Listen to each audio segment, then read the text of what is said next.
Golden card दिया, उसने मालूम पड़ी जो हम लोगों तक पहुंचता है दफा 370 फेंक दिया। वो हमारे मंशूर में था, भारतीय जनता पार्टी के मंशूर में था, डायरेक्ट पहुंचा। ये हमारा फर्ज बनता है हमारे कौम के प्रति। जिसको कोई पूछने वाला नहीं था, जो नरेंद्र भाई मोदी जी का एक इदारा था, जो इस लास्ट वाले कोने में जो गरीब रहता है उस तक हमने उस मोदी जी की स्कीम को पहुंचा के देना है। बिल्कुल। तो हमें बड़ा फख्र हो रहा है कि हम नरेंद्र भाई मोदी जी के एक छोटे से कार्यकर्ता हैं, और हमें फख्र है कि हम ऐसे पार्टी के सिपाही हैं जो अपने फर्जों को हम हर बार कोशिश करते हैं उनको अंजाम देने की, ताकि मेरा गरीब का बच्चा भी अच्छे स्कूल में पढ़े, अच्छी शिक्षा मिले, अच्छा खुशहाली आए, अमन आए, ताकि मेरा गरीब का बच्चा भी कहीं जाके एसपी बने, डीसी बने। वो पैसा भी आपको, क्या ये स्कीम अच्छी नहीं है? हानी बीज यहाँ आपने मुजम्मिल भाई मुझे लगता है उसके साथ कनेक्टेड थे। ये हानी बीज का अगर आप लेंगे, हानी पालन यानी शहद की मक्खियों को अगर आप उसका लोन लेना चाहते हैं तो उसमें भी मुझे लगता है 50% जो है सब्सिडी गवर्नमेंट आपको दे रही है। इससे ज्यादा आपको क्या चाहिए? अभी विश्वकर्मा भी आई है ना, बहुत सारी स्कीमें गवर्नमेंट ने आपके लिए लाई है। अब कोई भी नौजवान बेरोजगार नहीं रहेगा।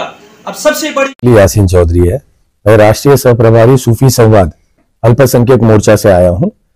भारत के यशस्वी प्रधानमंत्री श्री नरेंद्र मोदी जी के एक संकल्पना थी मुसलमान समाज को लेकर के, कि मुसलमान समाज के बच्चों के एक हाथ में कुरान एक हाथ में किताब हो, वो एजुकेट हो और वो समाज में देश का नाम रोशन करे, विदेश तक के देश का नाम रोशन करे, क्योंकि वो कैलिबर मुसलमान बच्चों में है। और ये सब करने के लिए नरेंद्र मोदी जी ने हमेशा अपने मन से हर बार ये कहा है कि भाई सूफियों के तरफ मैं देखता हूं या उनसे बातचीत करता हूं तो मुझे एक ठंडी हवा का एहसास होता है, सुकून का एहसास होता है।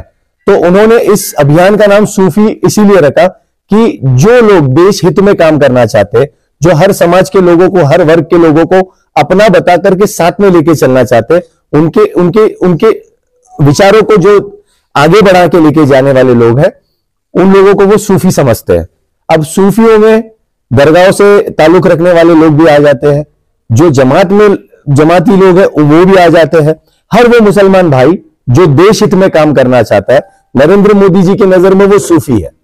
तो इस अभियान का नाम सूफी रखने के पीछे मकसद वो था सबसे पहले। ये आज उसी अभियान के तहत आपके इस इलाके में मेरी जो मौजूदगी है, यहां आने का मकसद ये था कि भारत सरकार की तरफ से भारतीय जनता पार्टी ने गरीब मुसलमानों के लिए बहुत सारी स्कीमें निकाली, मगर इसके पहले के राजनेताओं ने जो अब तक के आपके ऊपर राज करते आए हैं, उन्होंने कोई ना कोई अपने पर्सनल मकसद के कारण उस योजनाओं को आप तक पहुंचने नहीं दिया। ये पहाड़ी इलाका है, बर्फ की वजह से 3 महीने 6 महीने यहां के सारे कनेक्शन टूट जाते हैं। यहां के लोगों की जरूरतें बहुत सारी है, और इससे पहले यहां के लोगों को मिसगाइड करके, गुमराह करके देश के खिलाफ काम कराया जा रहा था, जिसकी वजह से पूरे भारतवर्ष में इस जम्मू कश्मीर का एक अलग चेहरा भेजा गया था। अब जब मैं यहां पे आया, यहां के लोगों से मिला, यहां के लोगों को देखा, सुना, तो पता चला कि भारतीय जनता पार्टी के कामों को और नरेंद्र मोदी जी के हर वो संकल्पनाओं को यहां पे बहुत सराहा जा रहा है। यहाँ के लोग 370 आर्टिकल हटने पे जो खुशी दिखा रहे और जो खुशी मना रहे, वो तो शायद ही भारतवर्ष में बाहर के कोई और इलाकों में नहीं हो रहा है जितना यहाँ पे हो रहा है। तो जो लोगों तक मैसेज गया है भारतवर्ष के बाकी के लोगों में कि नहीं भैया कश्मीर के लोग 370 हटने से नाराज है, बिल्कुल नहीं है। यहाँ के लोग तो बहुत खुश है, यहाँ के लोग तो इस चीज को अपना रहे हैं। जब पहला डिसीजन आया तब भी उन्होंने अपनाया, जो कल डिसीजन आया उसको भी उन्होंने अपनाया और खुशी से अपनाया। और ये यहाँ के यंग जनरेशन की खासियत है कि इस डिसीजन को वो आने वाले वक्त की जम्मू कश्मीर की प्रोग्रेस की नजर से देख रहे हैं। ये प्रोग्रेस की नजर से देखने का जो एक जज्बा लोगों में आया, वो नरेंद्र भाई मोदी जी के इस काम करने की वजह से आया। उनके जो फैसले करने के तरीके हैं, जब चोरी होती है ना साहब, चोर जोर जोर से चिल्लाता है। इन्होंने इतने वर्षों में ये 370 की आड़ में यहाँ की कौम के, यहाँ के रहने वाले लोगों का जो हिस्सा छीन के खाया, ये नहीं होगा ना। अब उनको वो पॉसिबल नहीं होगा। अब क्या होगा, जो भी है वो हर गरीब के घर तक पहुंचेगी। भारत सरकार की हर स्कीम गरीब के घर तक पहुंचेगी।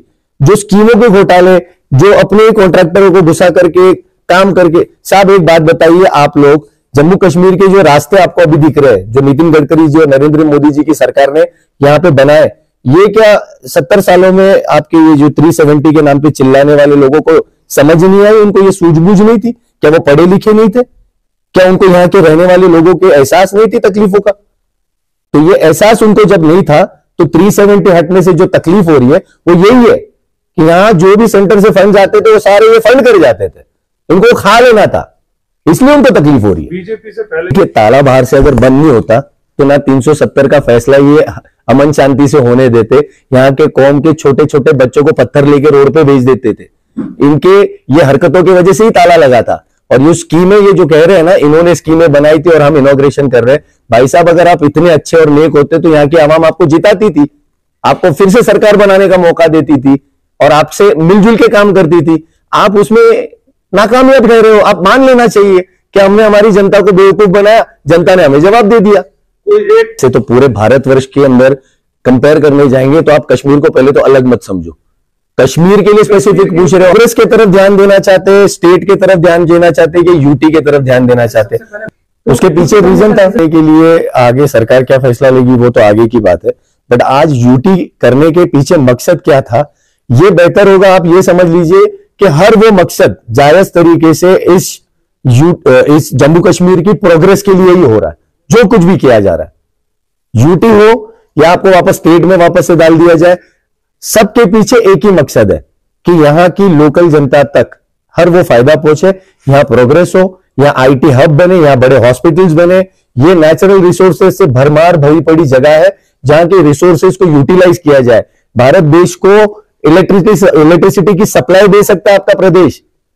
ये सारी चीजें होने के बावजूद भी इसको यूटिलाइज नहीं किया गया। तो यूटी है या स्टेट है, ये बड़ा मुद्दा नहीं है साहब। हिस्टोरिकल डिसीजंस तो और भी आने वाले आपके हिस्से में, बट मुद्दा यह है कि यहां के लोकल लोगों को जो हर रोजमर्रा की जिंदगी में काम करके रोजंदारी करके जिंदगी बसर कर रहा है, उनको फायदा नहीं मिल रहा है। उन तक छोटे छोटे लेवल तक फायदा लेके जाने के लिए जो भी पॉसिबल काम है नरेंद्र मोदी जी वो जरूर करेंगे। इससे किसी का दिल दुखे उसे हमें कोई लेना देना नहीं, क्योंकि उनके दिल में काला है तो उनमें दर्द होना है।